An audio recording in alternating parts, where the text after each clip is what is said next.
Gyvena kelmėje nekantrūs vabalai ir mato jie, kas kelmėje negerai.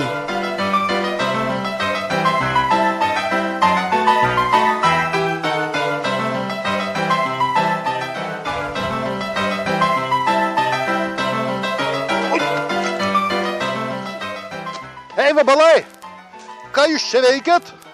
Tai mes čia ėjom, užstrigom ir pasiklydom ir nežinom, kaip išeit. Mes užstrigom.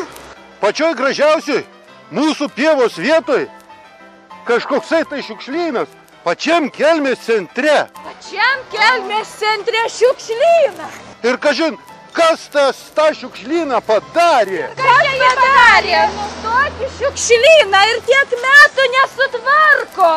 Baisu ir žiūrėti. Aš visur apskraidysiu ir jums kelią parodysiu. Gerai. Va, tik gaila, kas čia dabar tokį šiukšlyną čia padarė. Kas tą šiukšlyną padarė?